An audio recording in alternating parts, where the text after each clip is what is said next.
Assalamualaikum warahmatullahi wabarakatuh. Tabik pun. Salam guru penggerak.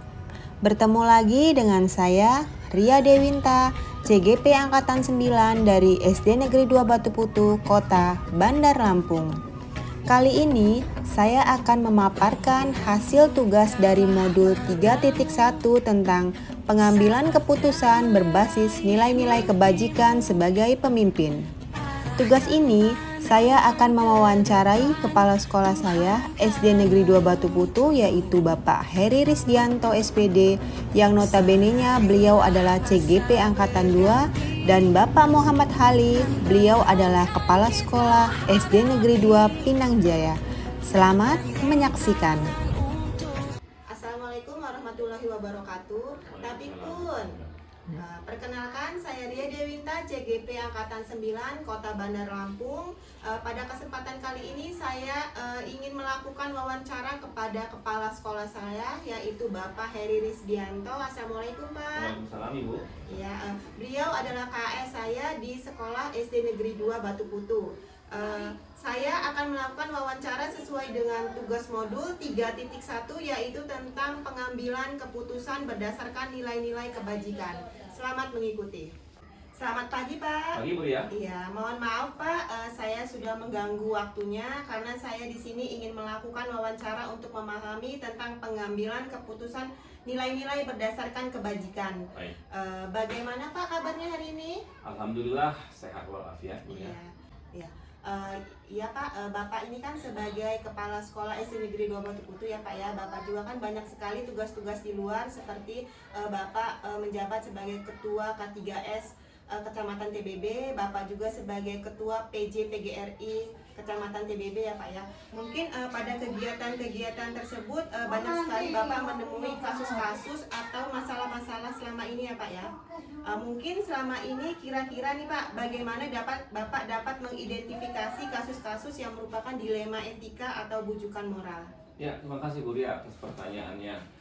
Ya, memang benar apa yang disampaikan oleh Bu Ria tadi, bahwa selain sebagai kepala SD Negeri 2 Batu Putu ini, saya juga diamanahi sebagai ketua K3S Kecamatan Trutung Barat dan ketua PC PGRI Kecamatan Trutung Barat. Di tiga organisasi yang besar ini menurut saya tentu banyak sekali dilema terkait dengan keputusan bagaimana seorang pemimpin itu wajib dan harus konsisten ketika sudah memutuskan suatu keputusan yang memang benar-benar harus diambil pada saat itu. Oleh karena itu, dalam beberapa kasus contoh di SD Negeri 2 Batu Putu ada dilema etika ketika menghadapi beberapa orang guru terkait menyampaikan keinginannya ingin mengajar di kelas 3 atau mengajar kelas tinggi contohnya. Namun tidak semua saya langsung putuskan. Saya perlu memahami dulu konteks apa yang ingin disampaikan. Kemudian jika memang diperlukan, tentu saya bermusyawarah kepada teman-teman yang ada di sekolah bagaimana baik untuk mengambil jalan yang terbaik yang harus ditentukan. Kemudian di organisasi K3S contohnya, karena ini menaungi beberapa kepala sekolah di satu kecamatan, tentu setiap orang punya pendapat berbeda-beda. Ada yang ingin A, kemudian ada yang ingin B dan sebagainya. Ini semua merupakan dilema ketika ingin diputuskan memilih A, maka yang B bisa kecewa seperti itu. Oleh karena itu, lagi-lagi saya tipikal yang memusyawarahkan segala sesuatunya. Tentu dengan jalan demokrasi perlu kita musyawarahkan bagaimana mencari solusi terbaik dari masalah yang kita hadapi ini. Kedepannya tentu musyawarah untuk mufakat ini perlu terus dikembangkan ataupun perlu terus dijalankan agar tidak ada pihak-pihak yang merasa dikecewakan. Demikian juga dengan PC PGRI ya, karena ini juga menaungi tidak hanya satuan pendidikan yang selevel, tapi juga TK, kemudian SMP di situ. Tentu semakin banyak lagi ini kepala-kepala sekolah yang ingin menyampaikan pendapat dan sarannya, dan tidak semuanya bisa kita jadikan suatu keputusan. Saran dan pendapat dari mereka boleh kita tampung, kemudian bisa kita pilih. Kalaupun memang tidak bisa kita putuskan sendiri, bisa kita mengajak dewan-dewan formatur lainnya agar keputusan itu benar-benar diambil sesuai dengan hati nurani dan kemauan semua anggota organisasi. Demikian Bu. Baik Pak, jadi Bapak selalu mengutamakan musyawarah ya Pak ya, Ya, benar untuk sekali. mencapai kesepakatan untuk bersama-sama Iya, anggotanya Pak ya. Baik Pak, selama ini Pak, bagaimana Bapak menjalankan pengambilan keputusan di sekolah Bapak, terutama untuk kasus-kasus di mana ada dua kepentingan yang sama-sama benar atau sama-sama mengandung nilai kebaikan? Ya, kalau memang posisinya seperti itu Bu ya, tentu seperti kita dihadapkan dengan semalakama ya. Memilih A mati bapak, memilih B mati emak. Ini sulit sekali memang. Tapi bisa kita siasati dengan mungkin bisa mengajak diskusi dari hati ke hati terkait dengan guru yang punya keinginan A contohnya. Mungkin juga dengan guru yang punya keinginan B. Bisa kita ajak dulu, kita bicara dengan hati apa konsep dan maksud ketika ingin si guru tersebut menyampaikan keinginannya, sejauh mana urgensinya, sejauh mana pentingnya ketika keputusannya yang diinginkan si guru tersebut kita laksanakan atau tidak kita laksanakan. Demikian juga dengan guru yang lainnya, guru B saya contohkan. Sejauh mana ketika yang diinginkan itu kita jalankan atau tidak kita jalankan. Nah, tentu saya bisa menerapkan dengan skala prioritas Bu ya. Bisa prioritas pendek, menengah maupun jangka panjang seperti itu. Kalaupun memang buntu, bisa saya ajak bermusyawarah, bisa mengajak guru-guru yang lain, atau memang juga memungkinkan tentu saya mengajak pengawas pembina di sekolah kita untuk mencari solusi terbaik atas permasalahan yang timbul tersebut. Oh iya Pak. Jadi Bapak selalu musyawarah ya Pak ya terhadap guru-guru ataupun pengawas untuk mengambil solusi-solusinya ya Pak ya. Ya, benar sekali. Selain itu Bu Ria, perlu juga memang saya terapkan karena notabene saya juga sebagai guru pengangkat kedua ya. Mungkin ketika seseorang itu memiliki masalah dan keinginan diucapkan kepada saya, perlu saya juga mengajak yang bersangkutan untuk coaching begitu ya. Coaching sejauh mana keputusan tersebut benar-benar diambil dan bisa diterapkan. Kalau memang sudah diambil dan diputuskan, apakah guru tersebut konsisten melaksanakan keputusan yang sudah diambil sesuai dengan keinginannya? Apapun tidak, seperti apa efek ataupun dampaknya? Jadi bisa kita prioritaskan. Kalaupun guru tersebut ingin ditetapkan sekarang, maka konsistenkah dia menjalankan apa yang sudah diputuskan? Nah, oleh karena itu tentu bisa mengajak keinginan lain gitu ya dari teman guru yang menyampaikan perihal lain, atau bisa juga kita kembalikan ke forum rapat ke teman-teman dalam rapat bulanan, tentunya bisa kita follow up di situ, kemudian bisa kita ajak diskusi bermusyawarah, dan ketika tersebut sudah ada keputusan yang final, maka mau tidak mau, suka tidak suka, yang bersangkutan harus menjalankannya sesuai dengan keputusan rapat tersebut. Jadi Bapak selalu menerapkan coaching ya Pak ya untuk guru secara personal atau Bapak mengadakan forum rapat bulanan ya Pak Iya, ya? benar sekali. Baik Pak, untuk langkah-langkah atau prosedurnya seperti apa Pak yang biasa Bapak lakukan selama ini? Maksudnya langkah-langkah ketika menghadapi dilema seperti itu? Iya Pak. Ya, ketika yang menghadapi dilema seperti yang saya sampaikan tadi, tentu saya yang pertama adalah memanggil ya secara personal guru yang bersangkutan, kemudian bisa menggali ataupun mengadakan asesmen kecil seperti itu ya, menggali apa alasan yang mendasar ketika guru tersebut ingin keinginannya tercapai begitu ya. Kemudian juga bisa saya bandingkan dengan keinginan dari guru yang satunya seperti itu ya, sejauh mana urgensi ataupun kepentingan yang harus segera dilaksanakan, seberapa mendesakkah keinginannya harus segera dilaksanakan. Dan ketika buntu, maka langkah berikutnya bisa saya bertanya kepada guru senior yang ada di sekolah ataupun dalam forum rapat. Juga di forum rapat tersebut mungkin bisa saya hadirkan pengawas pembina gitu ya, untuk memberikan sosialisasi semacam itu terkait bagaimana keinginan seorang guru dalam contoh menerapkan pembelajaran yang ada di kelasnya, apakah segera sifatnya ataukah bisa ditunda pada bulan berikutnya atau seperti apa, seperti itu. Pak, jadi Bapak selalu memanggil guru secara personal ya Pak ya, menggali alasan yang benar ya Pak ya, yang mendasarkan masalah itu ya Pak ya. Iya, benar sekali. Baik Pak, langkah-langkah apa saja Pak selama ini Bapak anggap efektif dalam pengambilan keputusan pada kasus-kasus dilema etika? Ya, menurut saya yang paling efektif adalah tadi yang saya sampaikan, selain memanggil secara personal, kemudian saya bisa menanyakan kepada guru tersebut. Ketika guru menyampaikan keinginannya A contohnya, maka saya tanyakan balik kepada yang bersangkutan, sejauh mana ketika keinginan Anda saya penuhi, apa urgensi, apa kepentingan yang mendasari ke atas keputusan tersebut ya, sebelum saya bisa mengambil keputusan final seperti itu. Kemudian langkah yang lain seperti saya bertanya kepada rekan sejawat yang ada di sekolah, kemudian apakah memang benar tanpa diketahui oleh yang bersangkutan, apakah memang benar si teman kita tersebut memang benar-benar menginginkan keinginannya seperti ini dan seperti apa. Kemudian jika memang itu baik, terutama bagi muridnya, peserta untuk pembelajaran di kelasnya, ataupun baik untuk secara global di sekolah, maka kenapa tidak bisa kita rapatkan dan bisa menjadi suatu keputusan di sekolah gitu. Baik. Baik Pak, untuk pertanyaan selanjutnya, hal-hal apa saja yang selama ini merupakan tantangan dalam pengambilan keputusan pada kasus-kasus dilema etika? Ya, berdasarkan pertanyaan apakah ada tantangan jika keputusan yang berdasarkan pada dilema etika, tentu banyak sekali ya Bu Ria ya, tantangan-tantangan yang memang sebagai pimpinan harus kita menyikapinya. Tantangan terbesar menurut saya adalah bagaimana ketika kita mengambil keputusan tersebut tidak menyakiti hati orang lain. Artinya ketika teman guru menyampaikan keinginannya dan keinginan tersebut belum bisa kita penuhi sekarang, maka sebisa mungkin keputusan kita tersebut tidak membuat yang bersangkutan kecewa. Oleh karena itu, seperti yang saya sampaikan di awal tadi, perlu adanya kita berikan pemahaman yang menyeluruh kepada rekan guru tersebut. Contohnya, apabila keputusan yang saya ambil sebagai pemimpin di sekolah itu tidak sesuai dengan apa yang diharapkan, ada juga kita sampaikan solusinya.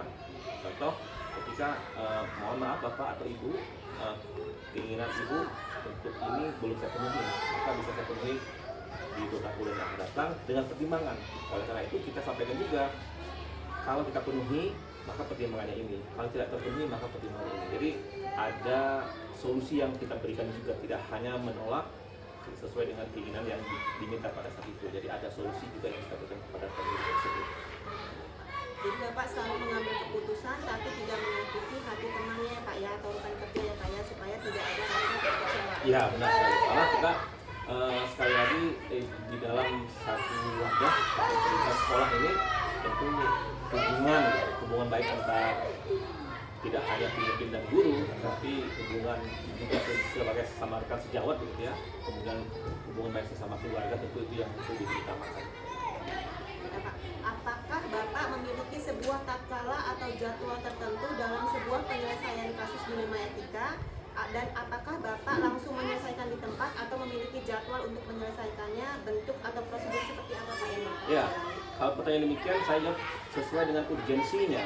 Ya, contoh ketika mohon maaf ada rekan guru yang saya nilai secara kasat mata kurang cakap dalam melakukan pembelajaran selama beberapa hari terakhir, maka ketika hal tersebut terjadi, maka harus saya segerakan untuk memanggil yang bersangkutan, kemudian melakukan asesmen tanpa dia sadari, dan memang jika diperlukan saya mengadakan coaching, tanya lebih dalam apa masalah dan kendalanya, kemudian menyampaikan bagaimana solusi yang Bapak itu tawarkan ketika melakukan hal tersebut.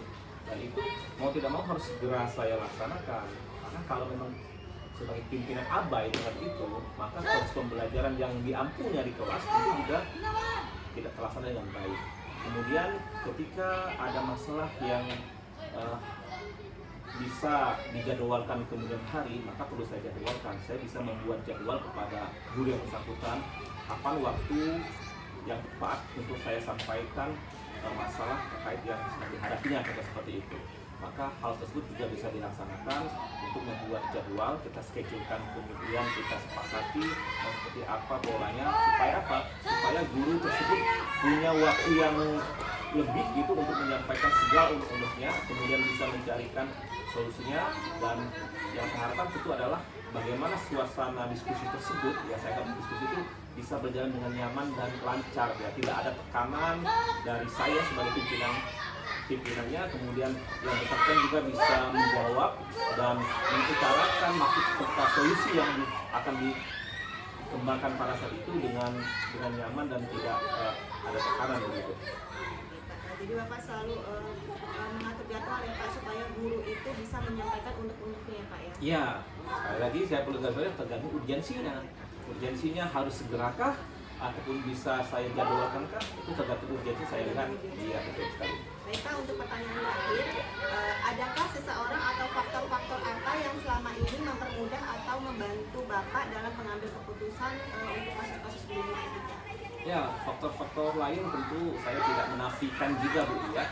Ketika saya mendapatkan materi yang sama ketika sebagai seorang calon guru penggerak ya angkatan 2 pada saat itu, tentu materi-materi yang saya terima itu sangat berguna ya ketika saya dulu sebagai kepala sekolah. Dan itu merupakan menurut saya faktor penting ya.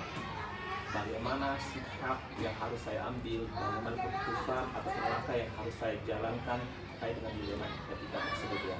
Saya juga tentu sebagai kepala sekolah tentu wajib ya hukumnya untuk bertanya kepada sejawat, menggali informasi-informasi yang ada, kemudian juga berkoordinasi senantiasa kepada pengawas sekolah yang memang juga diperlukan. Tentu ada dinas ya, ada dinas pendidikan dan kebudayaan Kota Bandar Lampung yang mana tersebut dinas tersebut juga membawahi semua sekolah yang bisa kita jadikan tempat bertanya. Di situ ada kepala bidang Dikdas yang bisa kita tanyakan ketika masalah-masalah yang kita hadapi di sekolah itu memang perlu kita follow up ke dinas. Tapi sejauh itu tidak sampai demikian, selama ini masih bisa saya atasi terkait dengan dilema etika. Sejauh itu saya bisa berdiskusi dengan sejawat yang saya anggap senior dan cakap untuk bisa diajak berdiskusi. Kemudian selain itu saya juga seperti yang saya sampaikan di awal tadi, mengadakan rapat, kemudian bisa berdiskusi secara terbuka kepada rekan-rekan guru lain. Tapi kalau sifatnya privasi,